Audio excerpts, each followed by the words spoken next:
On a sheet of vellum drawn in Majorca around the year 1375, a cartographer placed a crowned king on the western edge of the known world. The map is called the Cat al-Andatlus, and across its painted oceans, ships cross painted seas, sea monsters coil beneath painted waves, and caravans of camels cross a golden desert. In the region marked for West Africa sits a ruler enthroned, a scepter in one hand, a gleaming nugget of gold in the other. An inscription beside him identifies him as the Lord of the Black people of Guinea, the richest and most noble king in all the land. He had been dead for decades.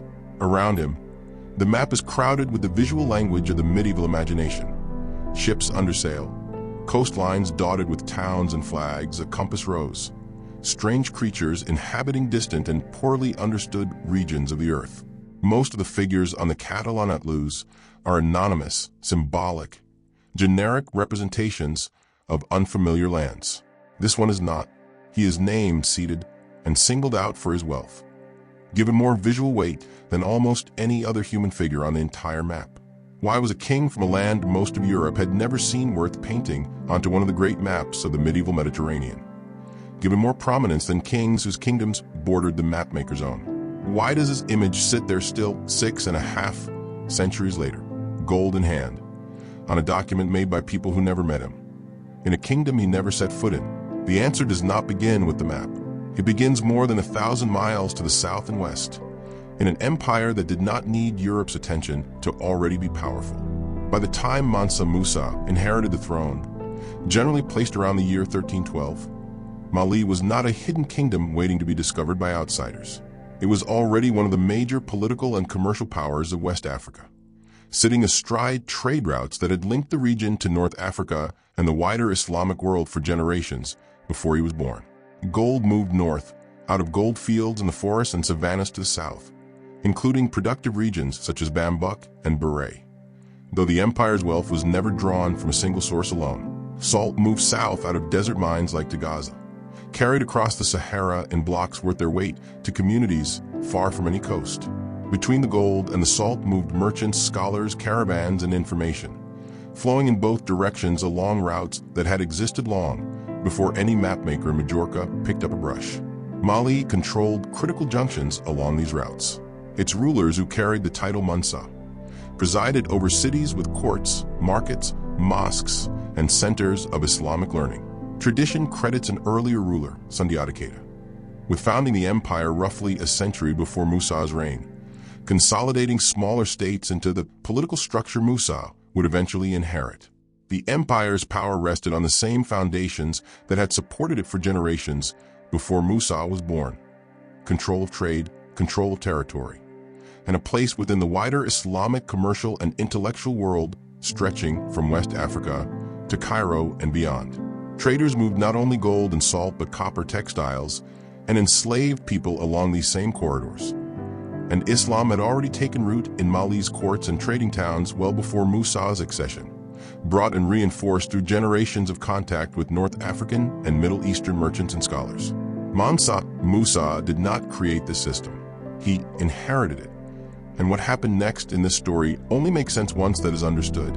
We know very little about his early life. No detailed record survives of his childhood, his temperament, or his private thoughts before he became Mansa. Even the exact mechanism of his accession is not free of debate among historians, some of whom read the surviving Arabic accounts as describing Musa serving as a deputy for a predecessor who departed on a journey and never returned, after which Musa assumed the throne outright.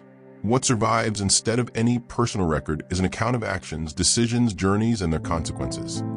And the discipline of an honest telling is to let those actions speak rather than inventing a personality or an inner life to fill the silence. One episode from this period deserves mention, though it must be handled with care. Medieval sources preserved by the Arab scholar Al-Omari record an account concerning one of Musa's predecessors on Mali's throne, a ruler said to have sent a fleet of ships westward into the Atlantic Ocean in search of what lay beyond it. According to the account, the ships did not return, and the ruler is said to have organized a still larger expedition to follow them, this time sailing west himself, leaving the kingdom in Musa's hands. What became of that expedition is not recorded, and no account describes it reaching any shore. The account does not establish with certainty who this predecessor was, nor does it establish that any vessel reached land across the ocean. It survives as a striking, unresolved report transmitted by a medieval chronicler.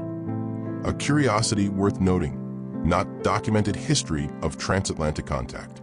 The story of Mansa Musa now returns to more solid ground. In the year 1324, Musa set out on the Hajj, the pilgrimage every Muslim is called to complete at least once, if able, to the city of Mecca for an ordinary pilgrim. This alone would be a journey of a lifetime. For Musa, a reigning king traveling with the full apparatus of his court, it was something more, a religious obligation carried out in full view of the Islamic world, and by necessity, a diplomatic and political act as well. Word of a sovereign's movement through foreign territory did not travel quietly. The geography alone tells part of the story. His route carried him out of the West African heartland, across the Sahel, into and across the vast interior of the Sahara, through North Africa and into Egypt, before continuing on toward the Red Sea region and finally the Arabian Peninsula. Each of these stages presented its own demands: heat, distance, water scarcity, and the logistics of moving a royal court across terrain that had no single ruler and no continuous infrastructure built for it. Crossing the Sahara meant relying on a chain of oases and desert wells that trans-Saharan traders had used for generations, the same points of shelter and resupply that made the gold and salt trade possible in the first place. Musa's court did not chart new ground through the desert, so much as travel, at enormous scale, along paths merchants had worn into it long before him. This was one of the longest and most demanding journeys any West African monarch is known to have undertaken, and it was completed not by a solitary traveler, but by an entire moving court. He did not travel light. Medieval accounts describe a procession numbering in the tens of thousands, attendant soldiers, officials, and enslaved people, along with camels, carrying provisions and enormous quantities of gold. Some accounts describe his senior wife accompanying him with a retinue of her own. A detail that underscores this was the movement of an entire royal household, not a single man's errand. The precise figures differ from source to source, sometimes dramatically, and no surviving census allows historians to independently verify any of them. What is not in dispute across the sources is the scale they all agree on. This was not a modest retinue accompanying a private pilgrim. It was a demonstration, whether intended as one or not, of the reach and resources of an empire, crossing a continent in the open. The pilgrimage passed through Cairo, and it is here that the story reaches its best documented and most consequential chapter. Cairo in the 14th century was not a frontier outpost waiting to receive visitors from an unknown world. It was one of the great capitals of the Islamic world, seat of the Mamluk Sultanate, home to the ancient center of learning at Al-Azhar. Its markets stocked with goods drawn from across Africa, the Mediterranean, and Asia. It was a city connected by its own networks to Mecca, to the Mediterranean, and to trans-Saharan Africa long before Musa's caravan came into view. When Musa arrived, he did not enter as an outsider stepping into civilization for the first time. He arrived as a sovereign, meeting the representatives of another established power on terms that both sides understood, even when those terms had to be negotiated. Accounts describe an encounter between Musa and the Mamluk Sultan al-Nasir, in which protocol itself became a point of tension. Court custom in Cairo expected visitors of lesser rank to prostrate before the Sultan, and accounts describe Musa initially resisting this gesture, unwilling to lower his own royal and religious standing before another ruler. A resolution is described in the sources, one that allowed the meeting to proceed without either sovereign appearing to yield entirely. What exactly passed between them in conversation beyond this is not reliably preserved in the sources that survive, and no invented dialogue will stand in for what history does not record. The episode matters not for its detail, which remain thin, but for what it signals. Musa entered Cairo as a monarch defending his own standing, not as a supplicant, in a city whose bazaars, mosques, and scholarly circles were already accustomed to receiving envoys, merchants, and dignitaries from across the Islamic world. What is well documented is what happened after. Musa gave. He distributed gold to officials, the scholar, to the poor, to nearly everyone he encountered. And he purchased goods in Cairo's markets in extraordinary quantities. According to Al-Omari, who gathered testimony from people in Cairo in the years following Musa's visit, the sheer volume of gold Musa introduced into the city affected its value there, and the effects were reported as lasting for a considerable time afterward. This is not an exaggeration invented centuries later. It is a claim recorded by someone collecting first-hand accounts close to the event, and it deserves to be treated with that precision. A single pilgrim king, passing briefly through the city, altered, for a real and measurable stretch of time, the value of gold in one of the wealthiest cities of the medieval world. The scale of the giving eventually outpaced even Musa's resources. Accounts describe him running through a supply of gold before completing his return journey, to the point that he had to borrow from merchants in Cairo, repaying the loan at considerable cost in order to fund the rest of his court's passage home. It is a detail worth sitting with. A king renowned for the sheer volume of gold he carried nonetheless left Cairo owing money. No modern embellishment is needed to make any of this remarkable. It already is. Having completed the Hajj, Musa began the long return toward Mali. What the journey meant to him personally, whether it changed him, humbled him, or confirmed him, is not something any surviving source records, and no honest telling of this story will invent it. Tradition connects his return with building activity associated with the Jingarabiyar Mosque in the city of Timbuktu. This point is worth being precise about because it is often distorted. Timbuktu did not begin with Mansa Musa. It already existed as a trading settlement before his reign, situated near the Niger River at the edge of the desert, a natural meeting point for trans-Saharan trade, where salt, gold, books, and news changed hands long before Musa's caravan passed through it. Its later reputation as a major center of Islamic scholarship, home to scholars, manuscripts, and institutions of learning that would eventually draw students from across the region, developed gradually across the generations that followed Musa, not through any single act of creation. What can be said with more confidence is that his reign is connected by tradition to construction linked with the Jingarabiyar Mosque upon his return from pilgrimage, a mud brick structure built in a style long used across the region, requiring regular maintenance and rebuilding across the centuries that followed. The architect popularly credited with the project is often named in later tradition, though the precise details of that attribution remain debated among historians rather than settled fact, and this account will not present it as beyond question. The rise of Timbuktu into the scholarly center later travelers would describe was the work of generations, Musa's reign among the earliest and most consequential of them, but never the whole of the story by itself. There is another correction worth making plainly, because it is one of the most common errors repeated about this period. The traveler Ibn Battuta is sometimes described in popular retellings as having met Mansa Musa in person, or even as the primary eyewitness source for Musa's Cairo visit. He was neither. Ibn Battuta arrived in Mali years after Musa's death during the reign of Musa's successor, and what he recorded describes the empire he found at that later time, its courts, its customs, its scholars, its practice of Islam, and his own often critical observations of court life under the ruler he actually encountered. His account is valuable as an independent witness to what Musa's empire had become a generation on, but it cannot serve as a first-hand description of Musa himself, his personality, or his reign. The two men never crossed paths, and no retelling of this story should imply otherwise.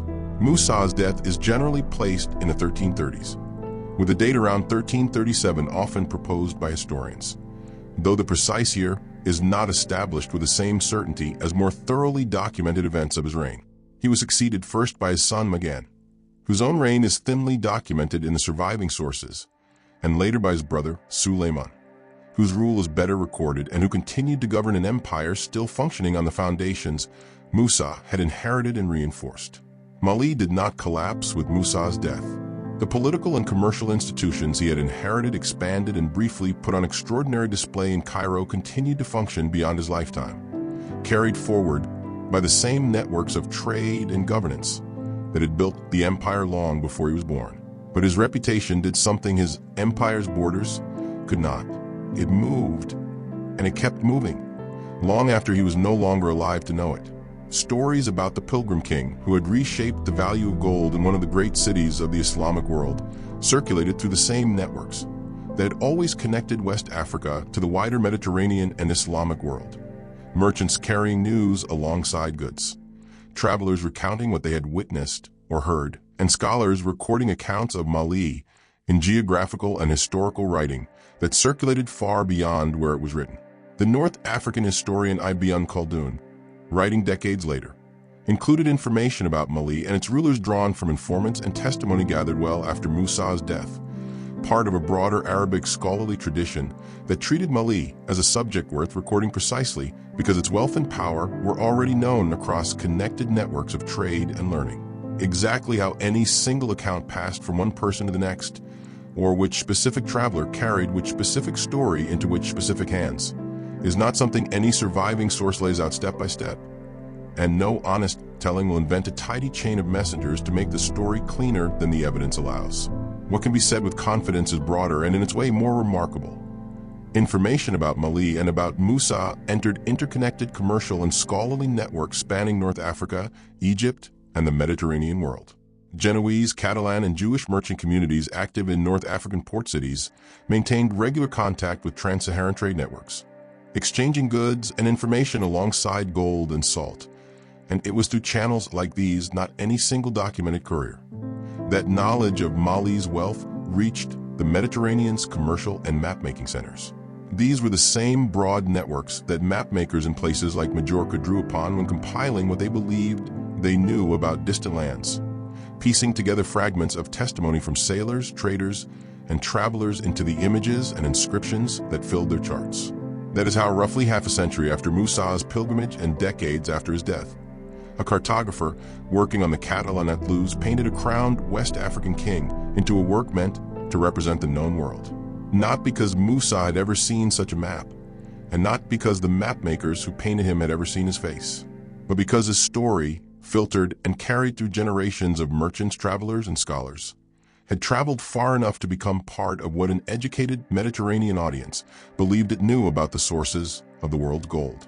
In the century since, that image has often been flattened into a single question. How rich was he really? Modern estimates have tried to attach precise dollar figures to Musa's wealth, sometimes ranking him above every other person in recorded history. These figures circulate widely online and in popular retellings, often presented with a confidence the underlying evidence cannot support. They are modern constructions, built on speculation rather than surviving records.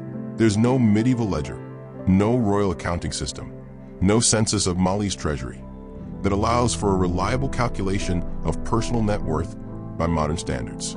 There's also a meaningful difference between the resources of an empire under a ruler's command: land, trade revenue, tribute, a share of gold fields controlled by the state, and the private fortune of a single individual as defined by modern economics, where net worth is calculated from specific itemized and verifiable holdings. Musa's position as Mansa gave him command of resources on an imperial scale, drawn from trade, tribute, and territory.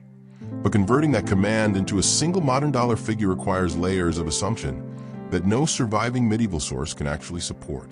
Whether Musa was, in some absolute sense, the wealthiest person who has ever lived is not a question history, as it survives, can answer with certainty. What history can answer is different, and in some ways more interesting than a number. Mansa Musa inherited an empire that was already wealthy, already connected, and already powerful, built by rulers before him out of control over trade routes stretching across a continent. He undertook one of the great pilgrimages of the medieval world, at a scale few rulers before or since have matched, crossing a continent with a court numbering in the tens of thousands, along desert paths worn down by generations of traders before him. In Cairo, his spending measurably altered the value of gold in one of the great cities of the Islamic world, an effect contemporary observers tracked for years afterward. So extraordinary in its scale that he himself left the city in debt. His reign is connected by tradition to building activity in Timbuktu that outlasted him by centuries, part of a slower and longer story of scholarship and trade that neither began nor ended with him. And his reputation, carried by the very networks of merchants and scholars that had always linked Mali to the wider Mediterranean and Islamic world, eventually traveled far enough to place his image on a map, made in a country he never visited, by people who never once stood in his presence. Look again at the Catalan Atlas. The crowned figure sits still, gold in hand, painted by someone who had never seen his face and never would. He does not need an invented net worth or an inflated legend to be extraordinary. The empire behind him was already old and already wealthy when he inherited it. The pilgrimage in front of him was real, immense, and thoroughly documented. The ripple it sent through Cairo's markets was measured by people who lived through it. The mosque tradition credits to his return still stands, in one form or another, in Timbuktu today. And the reputation that carried his image onto a Mediterranean map, decades after his death, in a place he never saw, was built not on legend, but on what he actually did. The documented story is enough on its own, an empire he inherited and carried forward. A pilgrimage on a scale the Mediterranean world took notice of, a measurable ripple through the economy of one of its great cities, and a reputation that outran the man who earned it, traveling farther than he ever did himself.